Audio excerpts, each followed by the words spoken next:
Alrighty, I am pleased to be pleased to be joined by Matt Kane from Kane's Corner. How's it going, Matt? I'm doing great. How are you?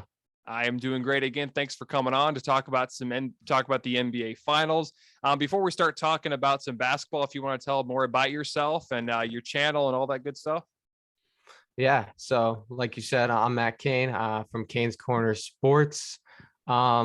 Yeah, I mean, I'm a student at Ithaca College over in Central New York. I'm from Syracuse, New York, and just love sports ever since I was a little kid, and decided it's kind of what I wanted to go into. So I started my a podcast with my friends a couple years ago called Goat Chat, and then I kind of got into a solo sports show type of podcast or type of podcast, whatever you want to call it, Kane's Corner. So yeah, I mean, it's been a blast, and I love doing these things, hopping on other people's podcasts and just collaborating with other people. It's a lot of fun. Yeah, thanks for coming on kind of on a short notice here. We haven't released an episode in a while, probably close to a month. But again, thanks for coming on. So we're going to talk about the NBA Finals. It's kind of been an interesting one. It's been a lot better than, well, last year was pretty good, but this year seems like it's going to go 7. At the time of this recording, it's Tuesday. The Warriors have a 3-2 lead. What have you thought about the NBA Finals so far? I mean, like you said, it's been very entertaining. I wouldn't call myself like a huge NBA fan every year. This year I've been much more into it kind of because of the show and because I'm talking about it consistently. But I'm going to be honest, I've loved the Warriors ever since the first round against the Nuggets. After that first round, I adjusted my bracket and I said it was going to be Warriors over Celtics. I'm very happy about that so far. And I had the Warriors winning, but it's been a great NBA playoffs just in general. I mean, the first round with Brooklyn getting swept, you didn't think Brooklyn would be swept. I thought that game would be going into 7 at least. So it's been a great series. It's been a great playoffs, and I've just loved the star power, to be honest. And I can't wait for game 6.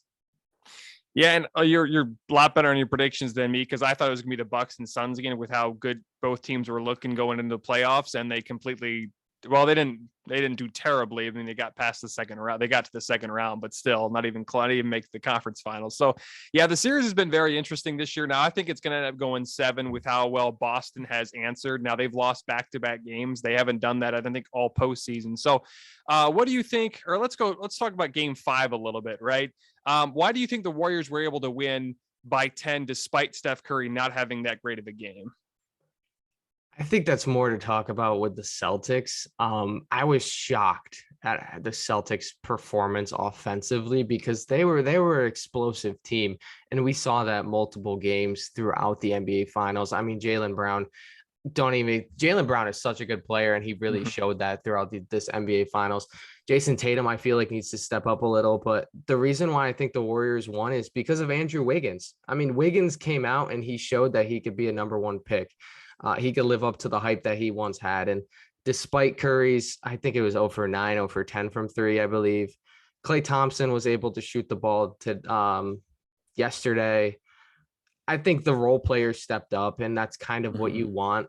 The thing that I don't like about the Celtics is turnovers, and I just think the Warriors played a very good game defensively, because that was not a high scoring game. I believe it was 107 to 90, or it was like 103 to 93 or something like that. So it wasn't a great offensive game, but just a key player that stepped up, Andrew Wiggins. And if you saw like any of the news, I watched some sports shows here and there because I actually interned with Fox Sports FS1 last semester, but still I watched some of those shows and they're like, oh my gosh, is Andrew Wiggins going to be finals MVP if the Warriors win? So just based on yesterday's game, that put him up so far, and he played tremendous. I think Andrew Wiggins was a huge X factor and the reason why the Warriors won last night.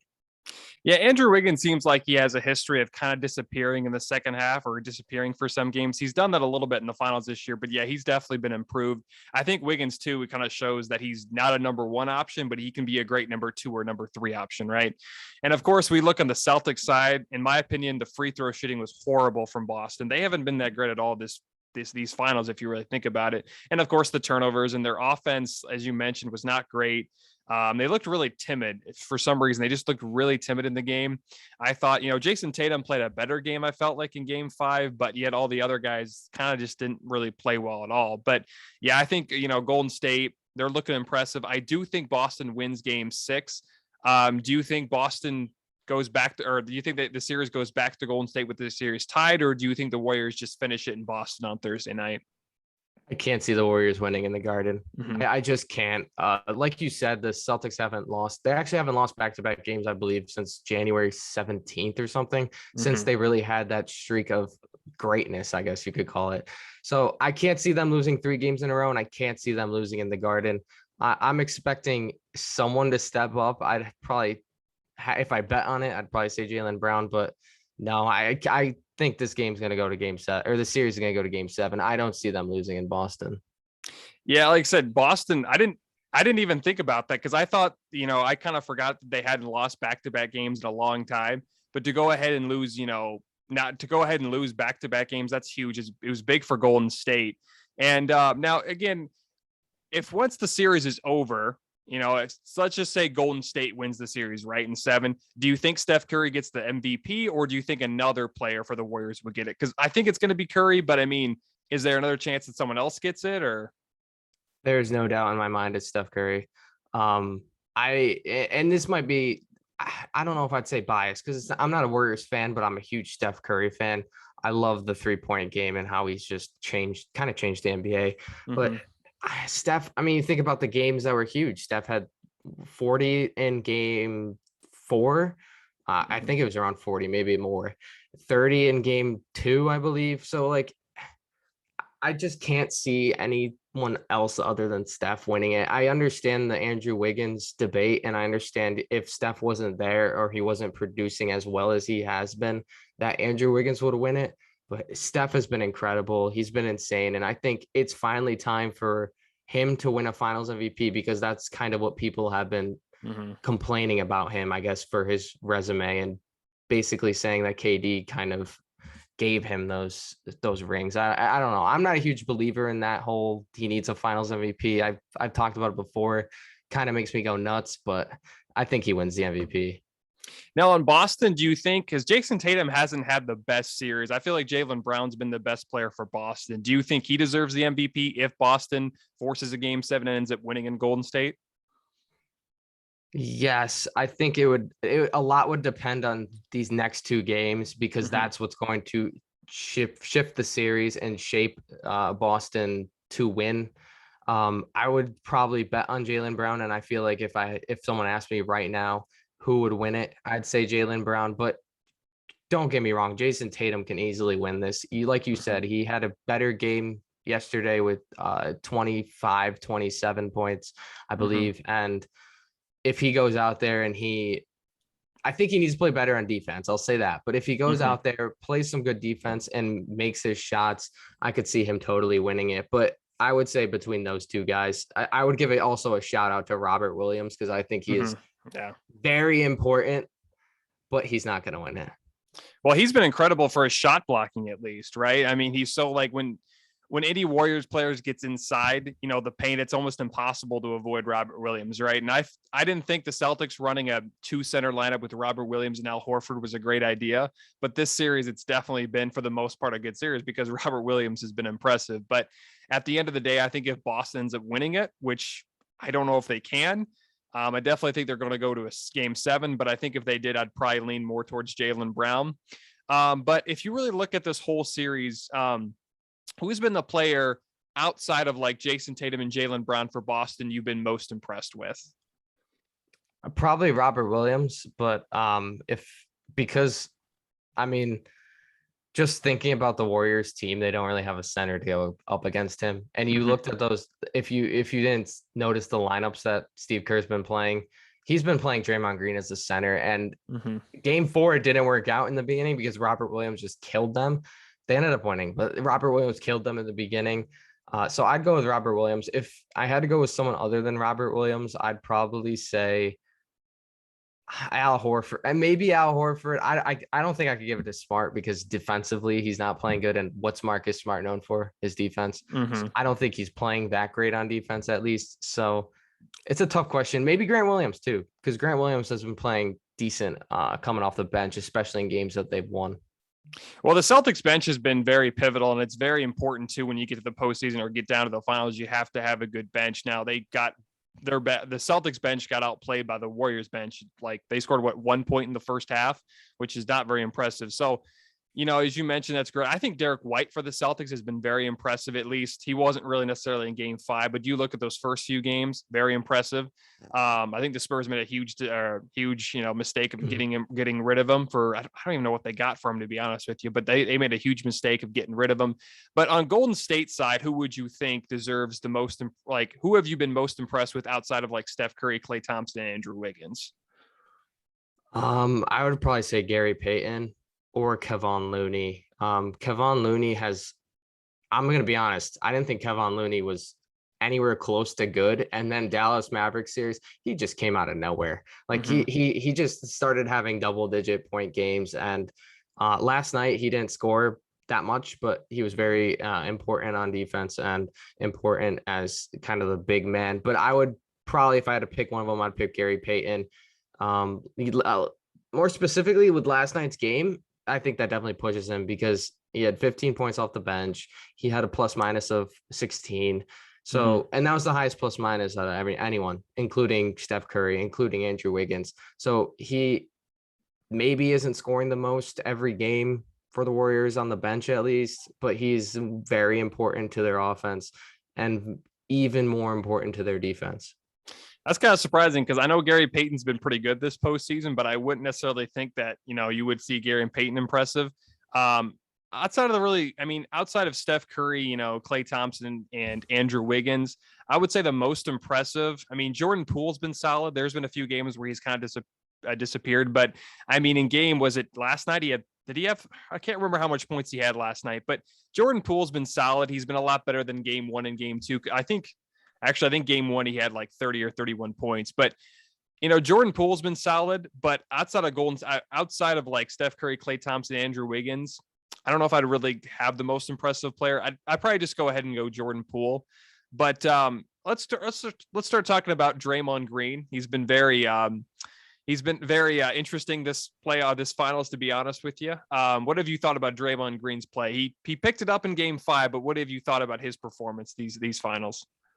He was kind of bringing him down, to be honest. Not only because he was playing bad, but he was kind of dragging them into bad water with the media.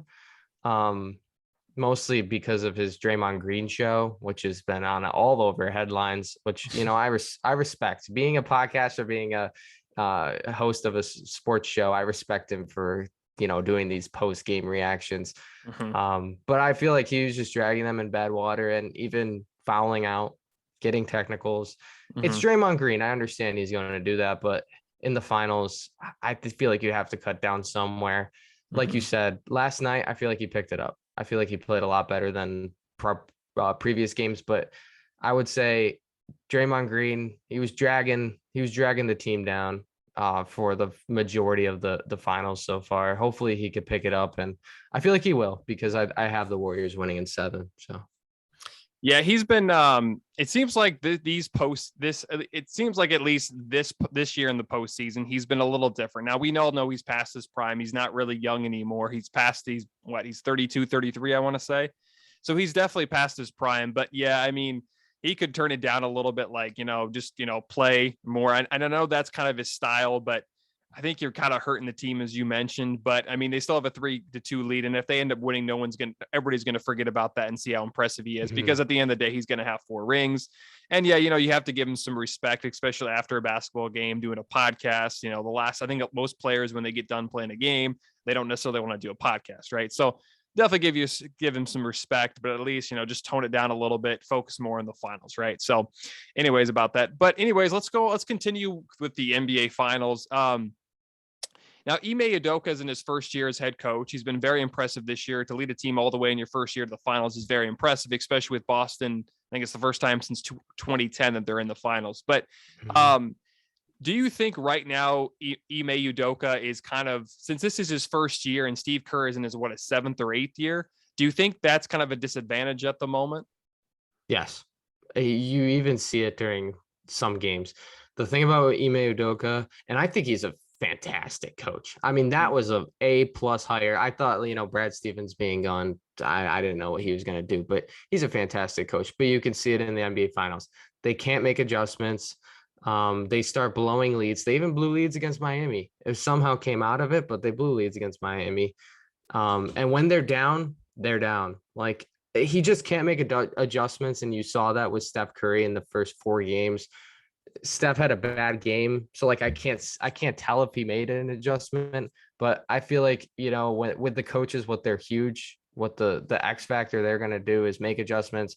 So Boston lacks adjustments. They turn over the ball way too much, which can be a player's problem. But I think there's a point where the coach has to learn how to run a system where they're not turning the ball. Maybe get a more truer point guard, or maybe the best point guard you could find, because they don't have a lot of true point guards on their team. I don't think they have Marcus Smart running the point guard, and I've always known him as a shooting guard. So I think the adjustments are huge, and that's the big difference between Steve Kerr, who's I believe is a top 5 coach in all time, versus Ime Udoka. Yeah, and you mentioned about the point guard thing. I mean, yeah, if you look at the Celtics 3 point guards that they have, and it's Marcus Smart, Derek White, and Peyton Pritchard, right? And all of those guys are more of number 2s, right? Because Marcus Smart, for a while there, when they had Kyrie and when they had Kemba Walker, he was a number 2. And Derek White was the same way in San Antonio. He was the number 2, with DeJounte Murray being the 1. And I feel like, yeah, that's kind of the one thing Boston lacks, I feel like, is a really true point guard. And yeah, Marcus Smart is great now. He's Defensive Player of the Year, but I feel like if they don't win the finals this year, going to get a point guard in free agency or via trade like a Damian Lillard or something would be kind of what they need to get over that hump and finally win it. But at the same time, if they go ahead and win the championship, I don't know if I'd make any adjustments, but still, I mean, I think you kind of put the nail in the coffin there with the point guard, with the Celtics not having a true point guard. And then with Ime Udoka, I think he finished runner-up for the Coach of the Year. He's somewhere around there. Did you agree with Monty Williams winning Coach of the Year? Because they did have the best record, and the Suns looked very impressive until the Mavs series. But did you agree with Williams winning it over Udoka? Yeah. Listen, the award is a year-round award, and the Boston Celtics were not good for the first 3 months, I believe it would be, because they started getting going in January. So I think I agree with Monty Williams. I believe that was the best record for the Suns franchise, and that was a top 10, maybe top 15 record all time in the NBA. So I agree with that. Monty Williams coached the team very well, especially for a team where they don't really have a superstar. I mean, Devin Booker is kind of in the middle of star and superstar, in my opinion, but they don't really have a superstar. So I thought it was a well-coached team, and it was well run. Even with, Jason Tatum. Like, Jason Tatum was playing MVP level, in my opinion, but he was not even in the race because he wasn't playing MVP level before January 17th or whenever that date was. So I agree with Monty Williams. Ime Udoka, great. It's a great runner-up. I thought Spoelstra would be a great choice too, but Monty beat both of them. I think. Where did Udoka finish? He finished 3rd or 4th, right? Because I think Taylor Jenkins was also in the running, right? Or I can't quite remember exactly, but I believe so. I feel like this award was the first one to come out, so I don't know if I exactly remember. But Taylor Jenkins, I believe, was in the running too. Yeah, so I kind of forgot about that. But yeah, with Udoka having a very impressive first year. But as you mentioned, the Coach of the Year is more of a regular season award, just like all the other awards outside of the Finals MVP. So I mean, I understood why Williams won it. Most of the time when they award to the Coach of the Year, or they award it to the coach, and most of the time they had the best record, or they had an impressive season from a year before, right? So I feel like I kind of agree with the award as well. Now, is there anything we're missing that we haven't talked about that you kind of want to talk more about? Or I mean, I don't think so. I mean, listen, this NBA Finals is going to get much more better, and I can't wait. Just to think about game 6, what can possibly happen. And then game 7, I think it's going to go down to the near end. And listen, I think Steph Curry is going to have a huge game 7 if it comes down to that. Yeah.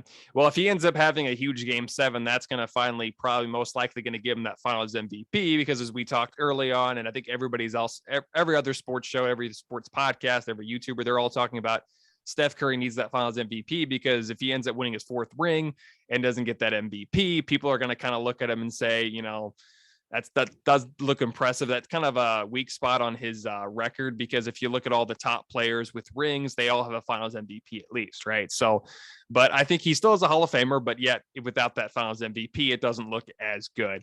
Now let's not talk about the NBA finals for a little bit here. Let's talk about the coaching hires recently. Now, this has probably been about 2 or 3 weeks now, but the Lakers kind of made a shocking hire, and they hired Darvin Ham, the assistant for the Bucks, a longtime assistant. Were you surprised by that hire? I mean, the thing about the Lakers job, which I said, I feel like it's a dead end job, because like I feel like they're just so uncoachable. I'm so uncoachable. So like throwing Darvin Ham in the fire is interesting. Between the 3 that they had, I believe it was Kenny Atkinson, Terry Stotts, and Darvin Ham.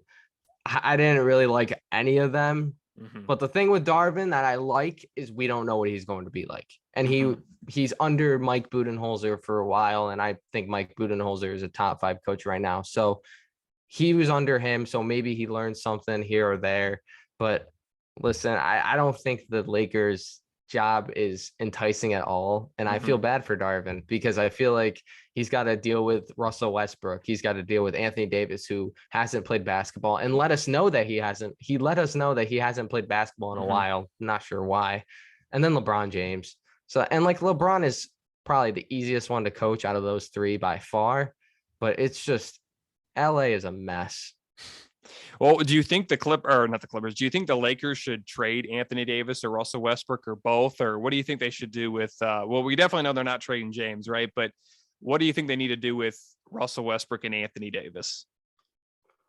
I think I would trade Russell Westbrook, but the problem is his contract and I guess the money involved with it is going to be very tough, and they would have to give up a 1st round pick. So it's almost like it's not worth it, because their 1st round picks can be valuable soon if they don't play good. Anthony Davis, I don't think anyone's truly interested in him, and I don't think his market it's at its all-time low. So if you're going to trade Anthony Davis, you're not going to get probably what he's worth. But it's all about LeBron.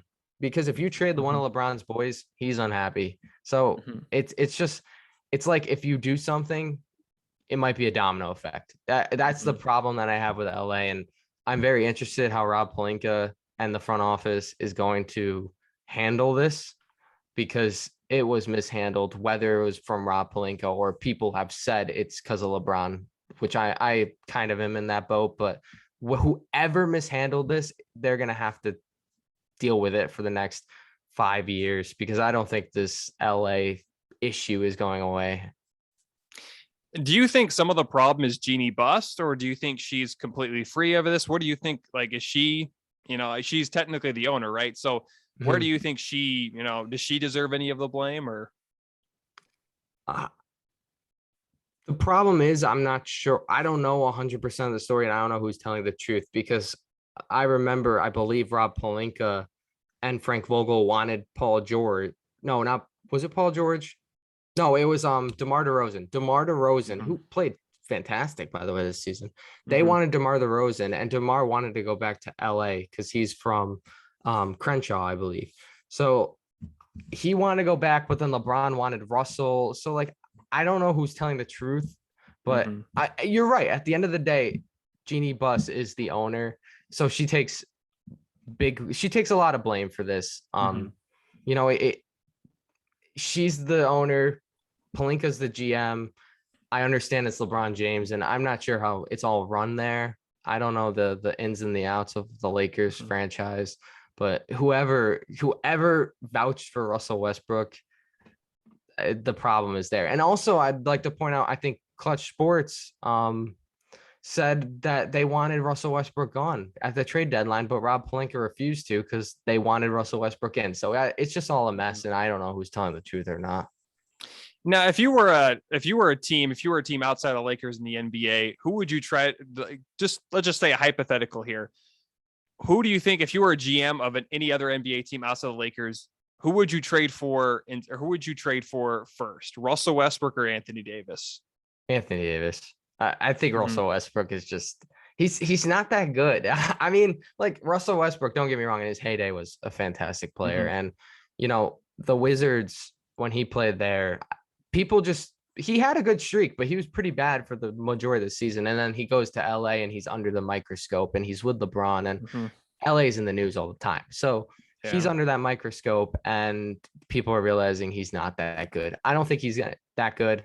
And the thing with Anthony Davis is if he's healthy, he can possibly be a top 10 player. So Mm-hmm. I would just go with his health. Russell Westbrook, the thing he has is durability. I believe he played almost every game for the Lakers. So Mm-hmm.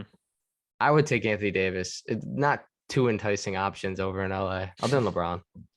Yeah, I think most people would agree with you, and especially down in the comment section. If we have any comments, they're probably definitely going to go a little more Anthony Davis. But yeah, Russell Westbrook at one time was a top 10 player. He was probably at one time the best point guard. He was an MVP, right? But I think his heyday has kind of passed him already. And he wasn't bad in Washington. I just think that when you're in LA, as you mentioned, you're under the microscope all the time. So like because he was kind of under the radar last year, and then this year he was definitely all over the news, right? At least in the basketball world. So let's talk about some other hires. Actually, let's talk about the Jazz. Quinn Snyder resigned. I was stunned. Do you think he resigned because he wanted to go somewhere else, or do you think he resigned for other reasons? That's actually a good question. I never really thought about why he resigned. I don't know, because listen, I actually said this. I was like, all right, Jazz, it's time to blow it up. Like, it's time to fire Quinn Snyder. It's time to trade either Gobert or Mitchell. Like, it hasn't worked. And I think with Quinn Snyder, there's either three situations. He doesn't want to coach anymore. He was sick of the Jazz, or the Jazz told him, listen, we're going to fire you, so you can step down and it might look better on you, or you're going to be fired. I think those are the three situations. And Quinn Snyder, is he even getting any buzz for vacant coach positions? I'm not even sure. Well, I think there's only one, or wait, because the Hornets just hired Kenny Atkinson. The Lakers have Darvin Ham. For some reason, I can't think outside of Utah. There's another team that needs a coach too, and I can't quite remember. Oh, the Kings already hired Mike Brown. So the Jazz are the only team with a coaching need right now. So they're not going to, I don't think they're going to bring him back, but no. So I guess he's not. I mean, maybe in the future we might see him possibly coach again. It's kind of like Sean Payton in the NFL. He retired from the Saints.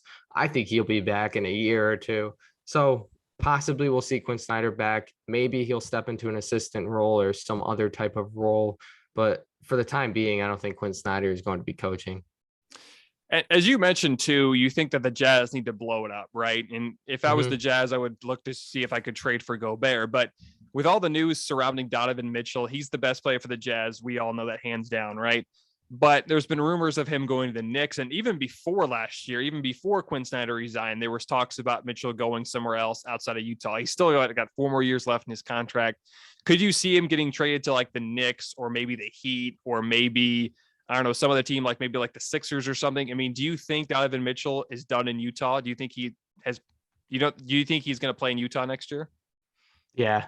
I don't think the thing is, I don't think the Jazz are going to trade him, and I don't think he's I don't think he's going to hold out because he wants what's best for him, and he's a younger player. Like he's not totally proven to be able to hold out, and then for them to be able to trade him, like you said, they just signed him to a massive deal. So I think he'll be back. I don't think his buddy Rudy Gobert will be back, but Mitchell's going to be here to stay for maybe a year or two unless they get a perfect deal. Which would probably be Tyler Hero and Duncan Robinson for the Heat and like a first round pick, or the 9th pick from the Knicks and RJ Barrett. They probably won't give up RJ Barrett, but some enticing player, Emmanuel Quickly, whoever. If it's a good deal, I can see the Jazz taking it, but I don't think they're going to get any tremendous deal. And I think they're just going to keep him for money reasons mostly. Yeah, it's interesting too, because this has been a buzz for a long time, right? Where Donovan Mitchell's not going to stay in Utah. And it seems like he likes Utah at least. Something could definitely change. We didn't think that, there was a few years where we didn't think that Paul George and Kawhi Leonard would go to the Clippers, right? Anything can change. We didn't think James Harden was going to leave, Brooklyn. And a year later he gets traded to Philly. So like, there's something could happen, but yeah, it doesn't seem like Mitchell wants to go. But if I'm the Jazz, I'm going to look to trade Gobert, because it seems like Mitchell and Gobert's relationship has soured over the years. It probably started back when the pandemic started, but I really think that if I'm the Jazz, I would trade Gobert. I don't know what they can get for him, but if I'm the Jazz, especially with the West getting better, you want to improve your team. And they still have a really good team. I just think that if they needed to trade a player, it would have to be Gobert. So, I mean, we can see what happens. We'll see what happens with Utah, but they got a pretty interesting offseason ahead of them. What do you think about? Not a lot of people are talking about him, and the Hornets aren't exactly a conversational starter, right? But what do you think about the hire for Atkinson going to a Charlotte Hornets team who's actually pretty decent? Like, they've got some good players. They got LaMelo Ball. They got Terry Rozier. They got they got Miles Bridges. And they also have, they have Gordon Hayward if he can stay healthy, right? But what do you think about Atkinson to Utah or to Charlotte? Kenny Atkinson I don't believe has a good coaching record. I remember him on the Nets, and I don't think the Nets were that good. Mm-hmm. Listen, I think it's like, if you have a coach who had a coaching tenure somewhere else and wasn't that good, I don't think you try to sign him. And that's difficult, because like a lot of coaches start out somewhere and maybe it's not pretty, Mm-hmm. but you have LaMelo Ball that probably has it's probably one of the most talented players, to be honest, and has the most potential in the NBA right now. So you have him and you want a guy who's going to develop him. I don't believe it's going to be Kenny Atkinson unless Steve Kerr changed something about him over in Golden State, but they were one of the teams that I was like, okay, maybe it'll be a dark horse team that'll slide into the playoffs. But I mean, they have a couple years left to really do something with LaMelo, or else LaMelo is going to leave. So I didn't truly like the hire. I'm kind of wondering, like, MJ, maybe you're not the greatest GM. I know you're the greatest basketball player, but maybe you're not the greatest GM. So we'll have to see how Kenny Atkinson pans out. I don't think Atkinson's a bad hire. I mean, the Nets weren't a very good team, I think, when he took over in 2016, and he did make the playoffs that one year in 2019. Of course, I think he got fired because him and Kyrie didn't exactly agree with each other, but I mean, we'll see. I don't know if he's going to really do a whole lot, because that Hornets team feels like it's always going to be somewhere in the 7th to 8th seed. And I don't know how long LaMelo's going to stay. I mean, maybe he goes to LA in a few years, right? Because he is a pretty big star, or at least he's becoming one of those top stars. But again, we'll see what happens. I mean, like I said, anything is possible, as KG said. So we'll see what happens there. Of course, we talked about the finals. We talked about the coaching hire. I know you're kind of a football fan. I know I saw an Instagram post where you were excited for Aaron Rodgers to return to Green Bay. I mean, do you think the Packers can finally get over the hump this year and make it the Super Bowl? No. Listen, I'm going to, like, as a Packers fan, I've been probably one of the most optimistic fans. Mm-hmm. It's just an NFC championship after NFC championship breaks your heart, tears you down. I don't think they're going to the Super Bowl. I'd love it, but with the Rams extending like everyone, giving a contract to like basically everyone, great talents like Cooper Kupp, Aaron Donald. I think they're going to get Odell Beckham, but we'll see. And then Tom Brady just coming back, and it's Tom Brady. He finds a way. It might be Aaron Rodgers. He doesn't have the clutch factor, as many people like to say, but listen, he's my guy. I've loved him ever since I was a little kid. So I'm not going to hate on Aaron Rodgers. I'm just thrilled he's back. We lost Devontae Adams, broke my heart, but still Aaron Rodgers is back. I love it.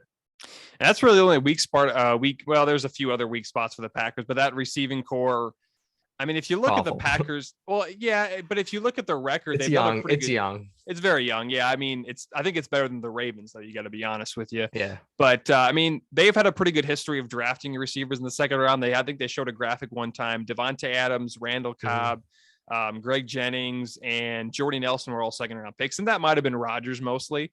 But I mean, Greg Jennings had some good years with Brett Favre, right? But he's also a Hall of Fame quarterback. So we'll see how it works. But I mean, I think the Packers, with how wide open the NFC is outside of the Rams and Buccaneers, I don't know what's going to happen with the NFC East, if the Eagles are the team or the Cowboys are the team. But I mean, outside of I think the NFC is a lot more wide open than the AFC. But I mean, we'll see what happens. I know you're kind of a little bit of a hockey fan. With the Stanley Cup Finals starting on a Wednesday night, who do you like more, the Avalanche or the Lightning? Oh gosh, I really hope the Avalanche win. The Lightning have just been the best team for the past 3 years, and they're possibly can three-peat. It's wild, but I think the Avalanche are the better team. Cale Makar is he's kind of like one of the best players in the NHL, and he's a defenseman, and he's kind of like an offensive defenseman, which is insane to think about, and how young he is. And Nathan McKinnon's, I mean, he's probably the second best player behind Connor McDavid. So they have the star power to do it. I'm a little worried about Darcy Kemper coming back after being hurt. He didn't play at all last series, and Francois played great. Shout out to him. But gosh, I really hope they win. I was cheering for the Lightning to beat the Rangers because I'm from Central New York, and I hate Rangers fans, and I think they're a dirty team. But listen, I think it's time for the Lightning to take a seat down. All righty. Again, that's going to be fun to watch. Again, don't forget to check out Kane's Corner. I'll put all the links down in the description, his YouTube channel, all of his social media sites. Are you on TikTok or? I flirted with TikTok. It didn't work for me. Okay. It's at Kane's Corner Sports, I believe. Okay. So go check them out there. We'll have the links down in the description below. Again, thanks for coming on, Matt, and enjoy the NBA Finals. So game 6 and 7, if there is, which I think there will be. Enjoy the rest of the year. Enjoy the Stanley Cup Final, and also enjoy the NFL season this coming fall. Thank you for having me on. It's been a blast. Yep, no problem. Again, thanks for coming on, and have a wonderful rest of the night. You too.